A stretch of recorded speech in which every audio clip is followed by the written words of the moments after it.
And now, your main event. Introducing the hosts of Wrestling with Freddie, Jeff Dye, and Freddie Prinze Jr. Ladies and gentlemen, welcome to another brand new episode of Wrestling with Freddie, also Wrestling with Friends. And here is the news of the week. Ladies and gentlemen, the most newsworthy event probably of this entire year was the fact that the Wrestling with Friends podcast went to AEW Los Angeles. And we'll be spending most of the show talking about how awesome that was. Ladies and gentlemen, here is Wrestling with Friends. Oh, and I forgot to do good evening and hey, man. we know perfect. We know it. Nobody's perfect, man. How are you, sir? Good to see you. I'm feeling good. What a week. What a wrestling week, huh? Think we should break down the night step by step. Here's our advice for everyone who ever wants to go to AEW. Leave early. Let's start story time with Uncle Freddie and Uncle Jeffrey. Ready? We decided to go to this show. I think we were 5 deep. And Jeff said, hey, I'll meet you at your house and we can carpool together. And so he was nice enough to drive to my house, and even nicer to cruise in the family minivan instead of his super cool car. No, I love the van. And the minivan it's nice, but it's still a minivan. Yeah. So we drive to the LA Forum. I don't know what they call it now. They call it something new now, but this is where the Lakers used to play back in the olden times, as Jeff Dye would say, the olden times. So we get there, and we're going to be there early because we want to watch Ryan Nemeth, the Hollywood hunk, wrestle in AEW Dark because he's a homie and he's awesome.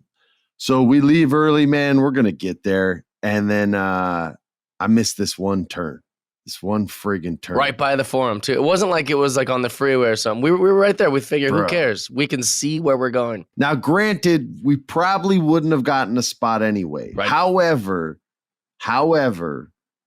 it would have been nice to know. But I blew the turn. There's no way in. And then we see parking lot full everywhere. And they say, you're going to have to park at SoFi Stadium, which I've never been to. The wife's been there a bunch to Rams games and stuff, but I'm a Raiders fan, so screw the Rams. So we have to park at SoFi Stadium, which isn't that far. It seems right next to it. It's close. But we're for sure missing the dark match. For sure. So we park, I don't know, quarter mile away, maybe quarter mile.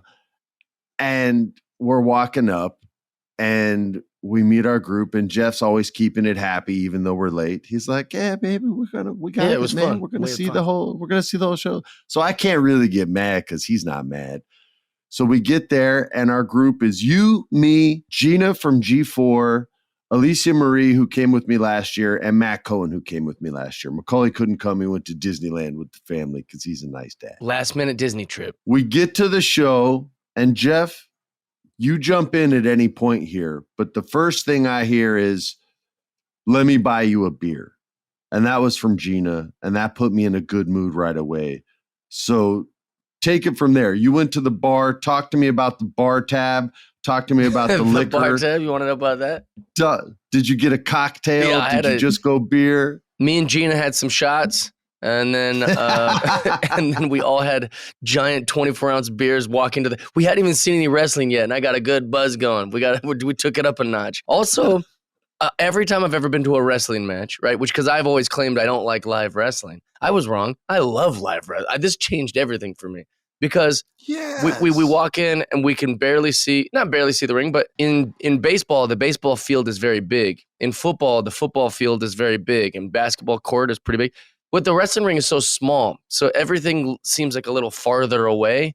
And as we're walking, we just keep getting closer and closer. And I was like, I don't know where these tickets are, but this is incredible. Before you know it, we're right in the front row. I couldn't believe it. It was easily the best seats I've ever had. It was like Christmas. I was like, oh my gosh, they're right here. I get to see the rest. Like we're like right on the front.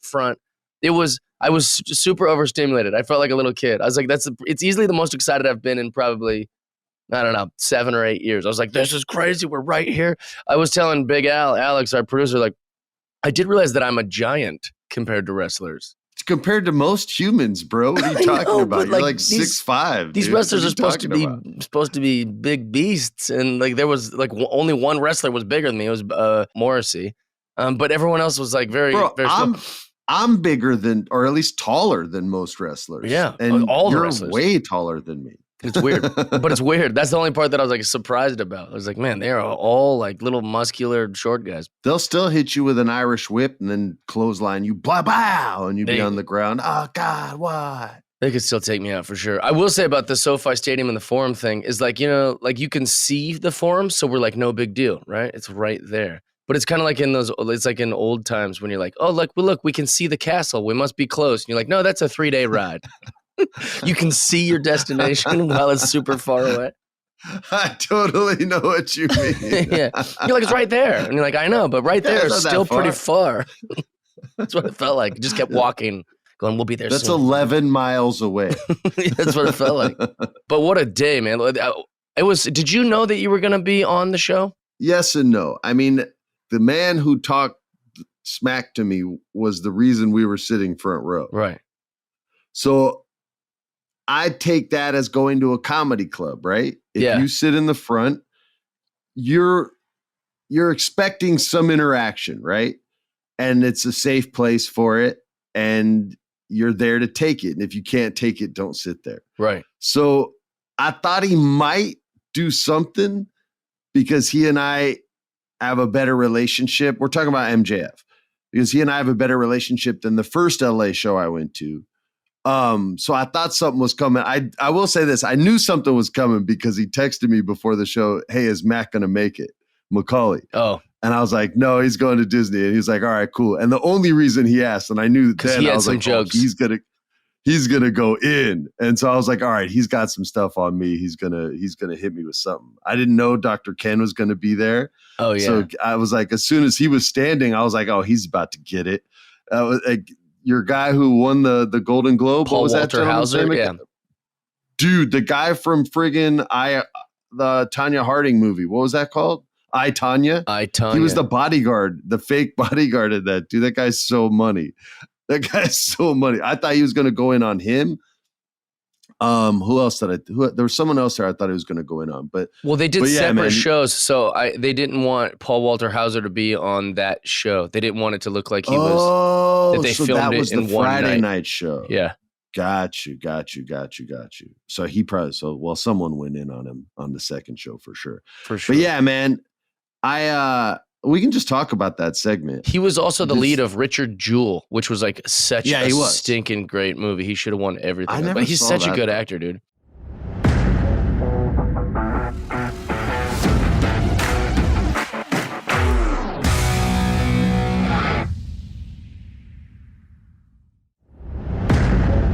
But yeah, so that wrestler that we talked about months ago, Konosuke, came out, and I really like this guy, dude. Like, he's got personality when he wrestles, and he's going to wrestle Bryan Danielson. And the story that Danielson is in is he can't lose before said date. I don't remember what it is.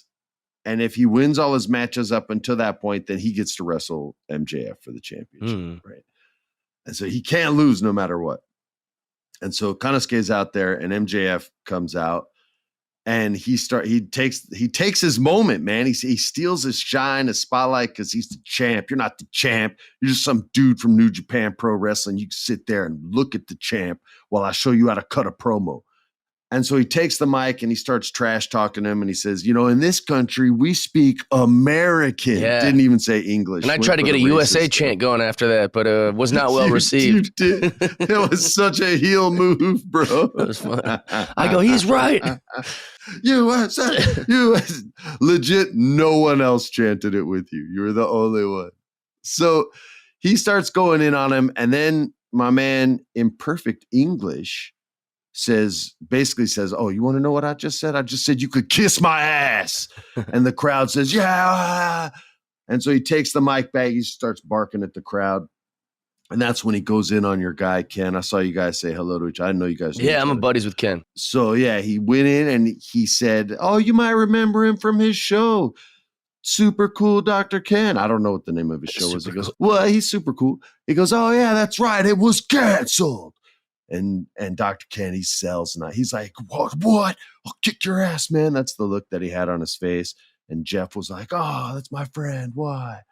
And the rest of us that were there, we just like him. So we were like, yeah, why? And then he cuts in on me and he starts, you say it. I mean, I didn't appreciate this talk about it.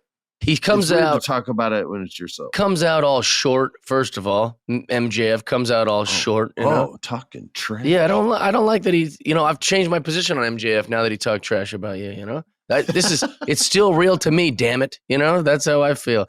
And he goes out there. He goes, we got some celebrities in the house. He makes fun of Ken Jeong, and then he comes over and he goes, and Freddie Prinze Jr. And then the crowd pops because you're a good guy. Everyone loves you, and they put you on camera. Everyone's happy. They got porn stars were taking photos. I've got proof of that.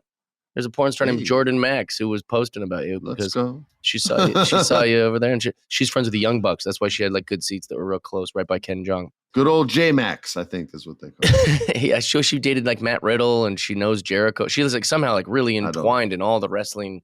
She knows all the wrestlers. It's pretty cool. I'm jealous of her.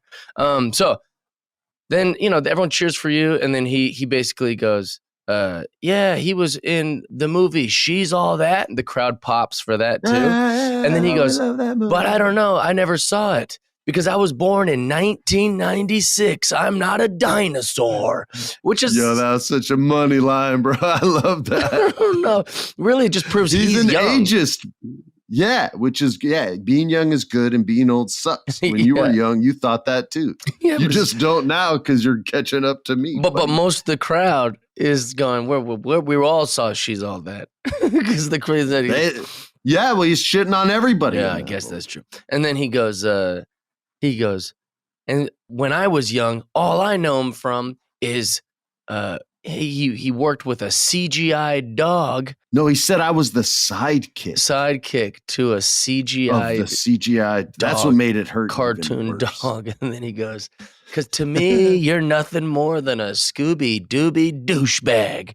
And that, that was it. It's a pretty good line. That should have been my Tommy Hearns moment when Bret Hart calls him out in Detroit and he's like, there's only room for one hitman in the city of Detroit, and he's standing right here. And he's like, but if you want to prove yourself, and before he can finish the sentence, Hitman Hearns is like over the rail, boom, in the ring. He's standing right there. This is evil Bret Hart when he was still with the Hart Foundation. And Jim the Anvil Neidhart's like, what you gonna do? What you gonna do, sucker?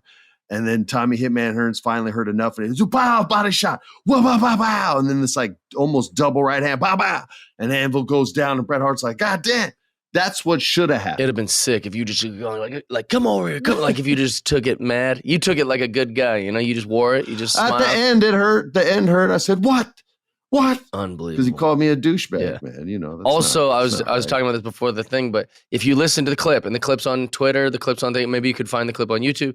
You can hear me yelling at him for making fun of you because I'm so close to the cameraman. He couldn't avoid me. The camera guy's he's zoomed in on, or he's got you, and my stupid head is right by the camera because your friend was by you, and then I was by your friend, and so my mouth is right next to where the camera's. I was like, careful, MJF, that's too far. Like I'm like going crazy, which I was like really messing with the flow of some of the wrestlers. I feel like a little bit because.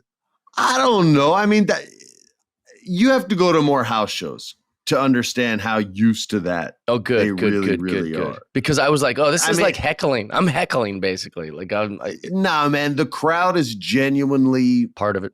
A part of the show. Like the Seattle football fans are genuinely the 11th or 12th man on the field. Whatever, however many people play football.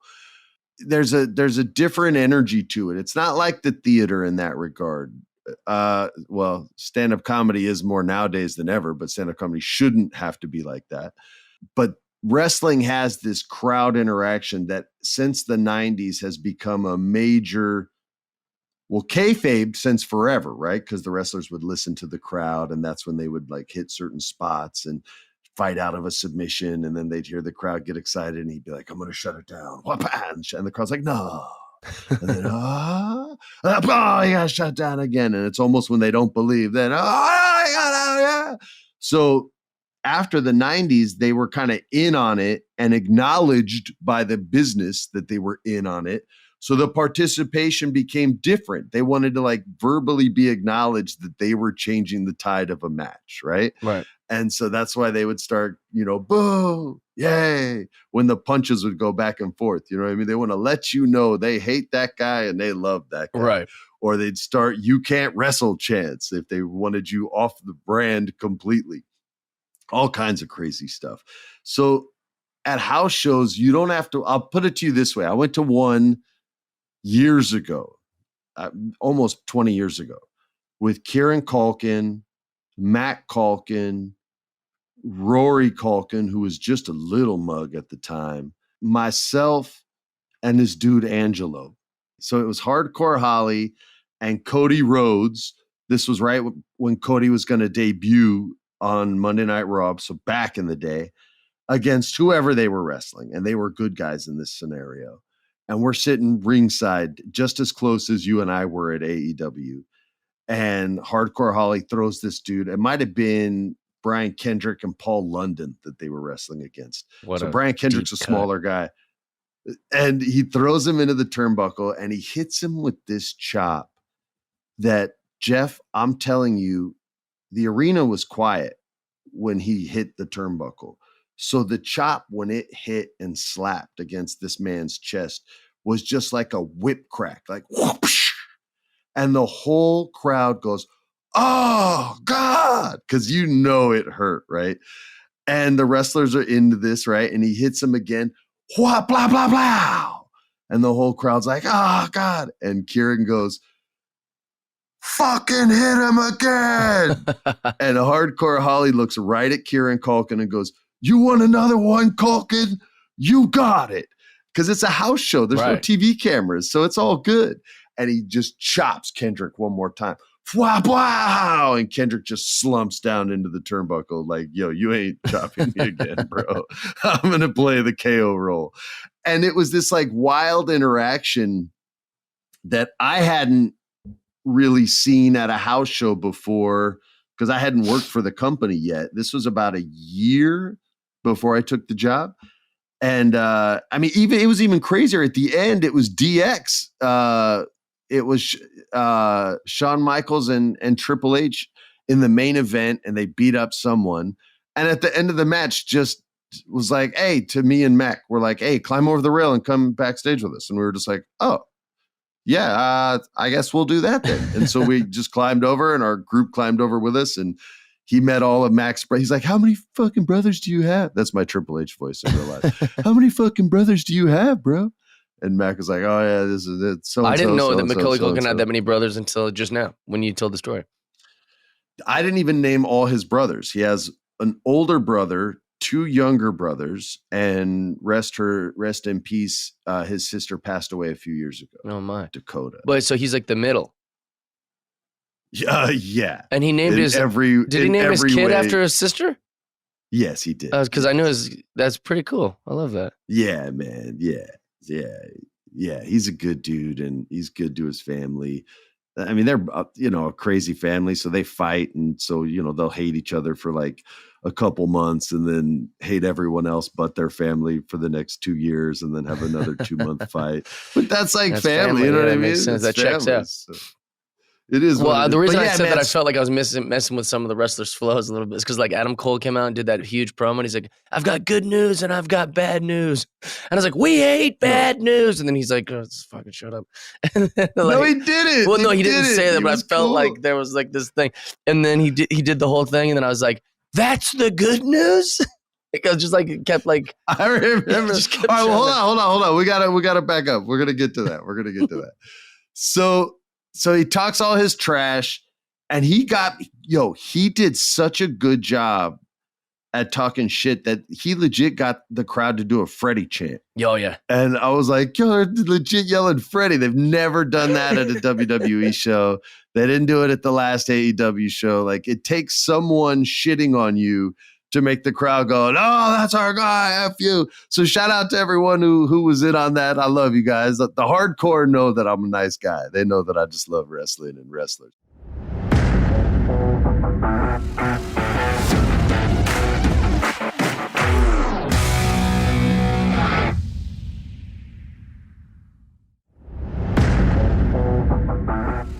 So that was cool. And then Bryan Danielson, I didn't have to jump the ring and engage in violence because the damsel in distress that I was at the time, he knew. Mm-hmm. He knew. He said, "This is enough." He was one of the first guys I worked with at WWE. He knew. But anyway, he was like, "Enough is enough." And he ran out of the ring and you could see the look on his face. He was like, "This one's for Freddie." You could see it. And if you were watching on TV, you could see it. And then he jumps in the ring. He scares MJ, and MJ ran like Carl Lewis back in the Olympics. He ran quick. Open. Yeah, the funny. He was booking it. He was like, and then Bryan Danielson probably dedicated the match to me, and probably to your guy Ken too, probably, but more likely me, just me, and maybe your porn star friend. Yeah, and me. He probably dedicated to me too. To you? Yeah, why not? I was you there were with the one messing with everybody's flow. I'm man. in your No stable. way. I'm in your stable. I'm in. So us. Not after that week. And then he fought and he wrestled and he won because he has to win, because if those two don't wrestle, it would be a damn shame. So everyone pray to your gods, sacrifice, goats and now or your firstborn, not whatever cool you got. To say sacrifice virgins. Yeah. Virgin goats. There you Sacrifice your virgin goats. And pray that both men stay healthy so that we can get this match. We deserve this match. Absolutely. More importantly, they deserve this match. It's going to be awesome. So everyone hope for that. Now, I thought we were going to get the return, or not the return, the debut of Sasha Banks in AEW. That's what I thought was going to be the special surprise. And I didn't say anything to anybody that I invited to the event. I didn't say, even you, I didn't say anything to you, nothing. I really thought she was going to debut. And we got a different debut instead. We got the return at last of Adam Cole, baby. And the music hit and the crowd went crazy. They love Adam Cole.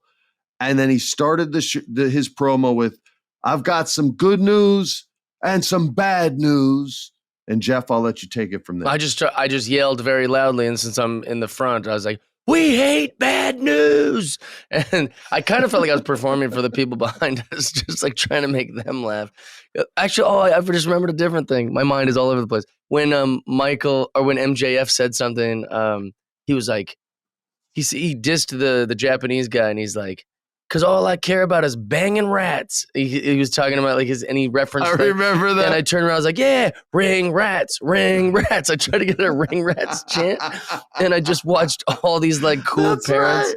Right. They, some of them have their kids with them, and they're just shaking their head at me, like, "Oh, geez, this guy." Bro, you did not get a single chant going. Not one. They were all the worst chants, by the way, the worst chant, worst possible time.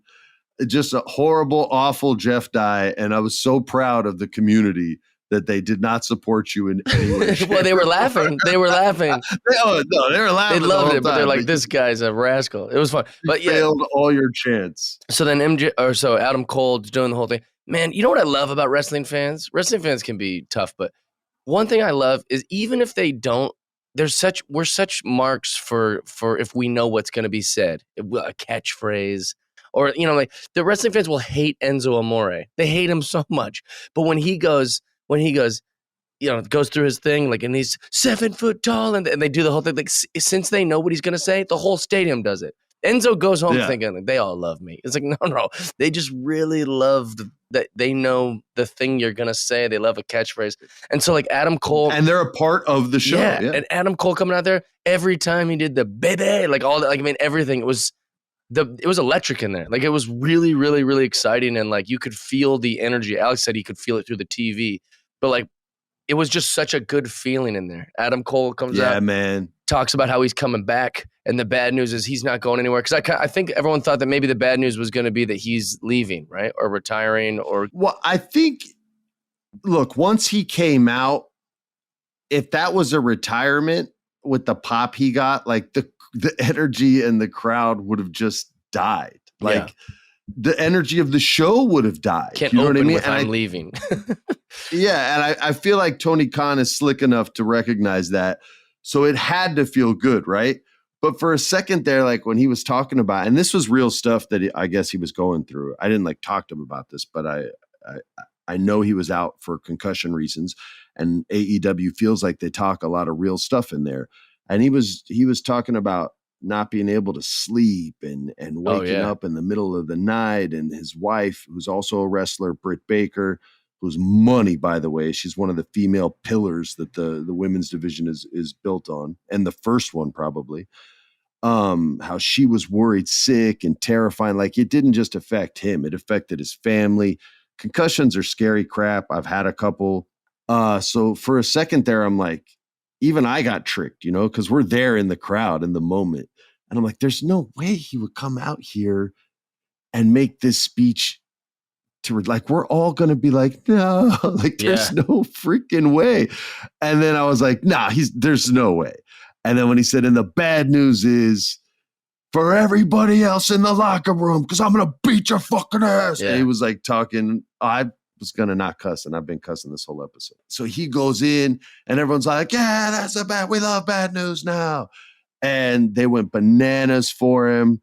I was so happy he's a nice guy, man. I met him at a convention in Detroit, and there were like a couple. Ruby Riot was there too, or Ruby Soho was there as well. And he was so nice, and we just talked wrestling for like 25 minutes, and he was so generous with his knowledge and his experience, and because all I do was ask like 50 questions in like 10 minutes. And he just like was breaking down like his philosophy on it. And then he got hurt like right after that. I was just like, no, dude, I just fell in love with this guy. So it was nice to hear him that was a great feel good moment, but there were some feel bad moments too. I was just going to say, he's one of those wrestlers that I feel like is similar to, and I might be wrong, but there's a bunch of wrestlers who are like Adam Cole, who loved wrestling their whole life, and now they're like the biggest wrestlers. Like they just, it's like they knew at a young, like, trying to think who the other people like. Jericho is probably like that. The Young Bucks are definitely like that. But there's these guys who just like, since youth, like us, that wrestling was their biggest thing, their favorite thing to watch, and now they are the wrestlers that people. I just love that. Those kind of stories. That's a long list too, man. That goes from Bailey.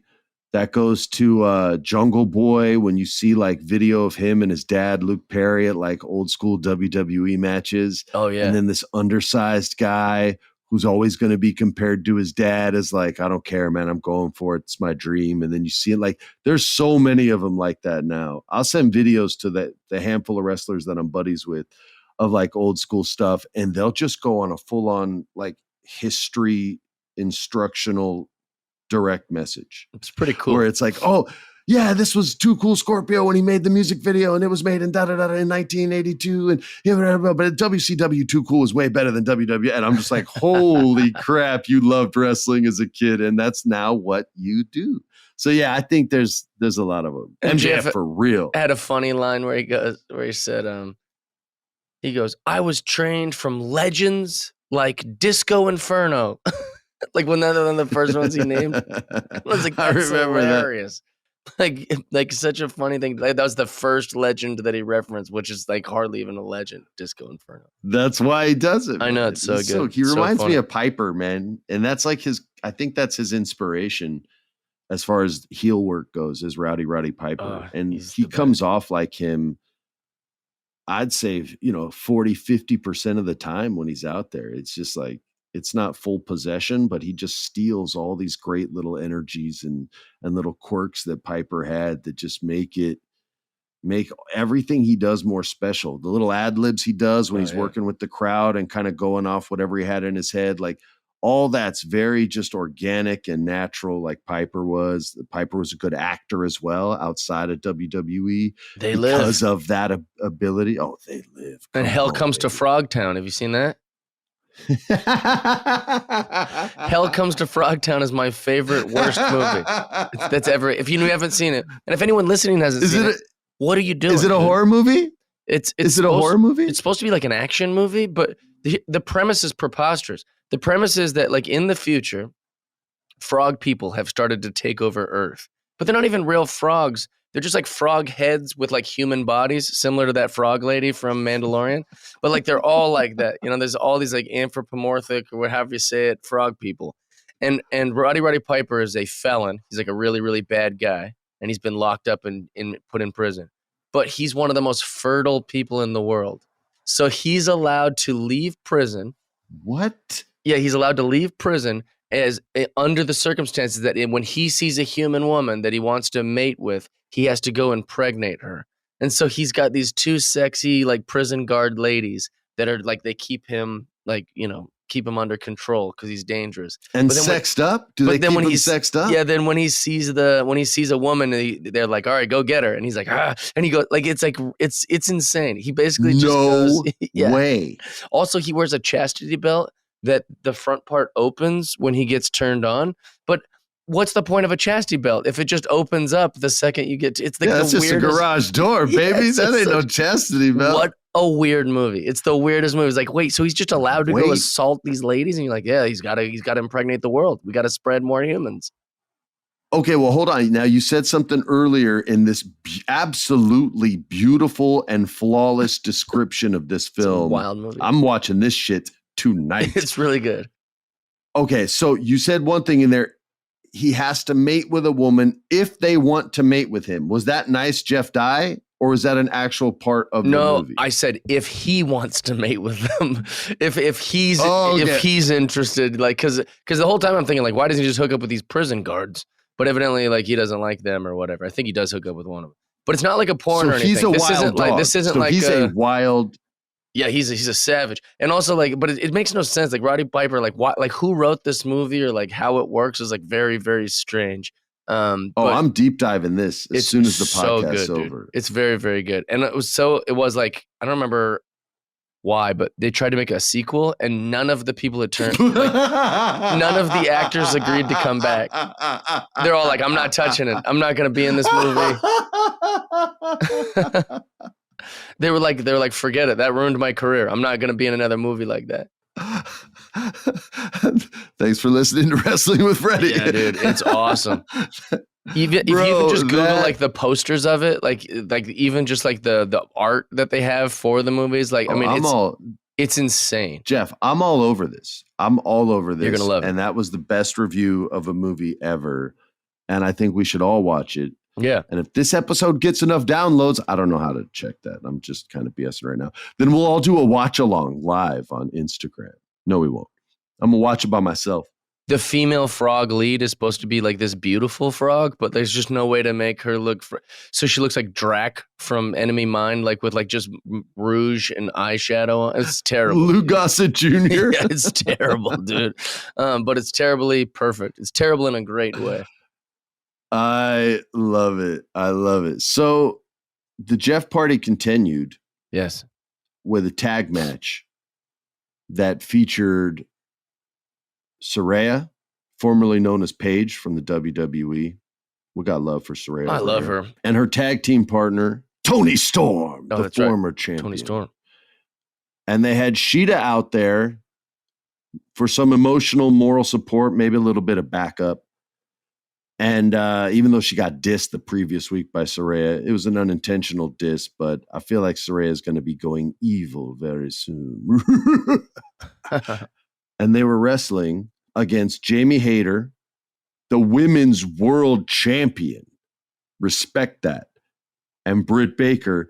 And they were escorted out there by their manager. And Jeff, you went at it again, man. Yeah. Well, she was go over there. You went at it again. She's chirping at everybody. She's. And I just told her to watch the match. You know, I said, shut up, watch the match. And then she just kept coming over to me. She didn't like that at all. Also, mind you, at this point, I was in the second row. I wasn't even in the front row at this point because a lot of people started coming into our area. So I went back. Yeah, but you accused her team of cheating. Yeah, they were cheating. There was a lot of nonsense going on. So I was just yelling at them. I didn't even know who I was rooting for. Because here's the problem. I love Britt Baker and I love Saraya. Yeah. And then the other two, their tag partners like Toni Storm and what's the other woman's name? Jamie Hayter. Jamie Hayter, women's world champion. I like both of them. I'm fine with them, but I'm fans of Saraya and Britt Baker, so I really have nobody. Then let a little cheating happen. You got to let a little bit go by, man. Booker T said, "If you ain't cheating, you ain't trying." My dad. I guess you don't like Booker T. My dad used to say, "If you don't like your dad, you don't like your dad." Well, my mom hated it when he said, "If you're not cheating, you're not trying." He's right. No, it was a great match and everything, but they were cheating, and so I yelled at her, and then Reva started coming over and yelling at me, and I said, "Turn around, watch the match," which was a very fun.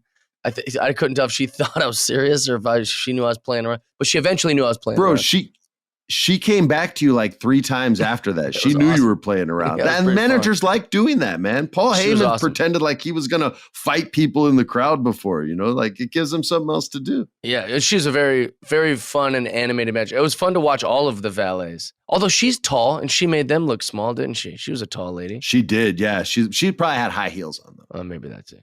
Oh, and then she took Tony Storm's collar. Also cheating. Yeah. I didn't appreciate that. I'm trying to watch the video. That's right. You accused her of stealing Tony Storm's wardrobe. Yeah, she's wearing the opponent's wardrobe. That's stealing. Actually, borrowing. Nah, she's. I don't know. Maybe keeping it safe so it doesn't get stepped on during a wrestling match. Yeah, maybe it was that. You don't got to put it around your neck. She's trying to make this match. Where's a safer place? Where's a safer place? Give it to us. She could give it to us. You're sick. He says, "Give it to us." I think I'm watching the match right now, and you can see her talking to me literally on TV. It's hilarious, bro. You went after everybody, good guy or bad guy. Yeah, I loved you went after everyone. I thought it was hysterical. The crowd around us thought it was hysterical. It was fun. Gina was dying, dude. You had never met Gina before. Gina great Darling. Group. She's from G4.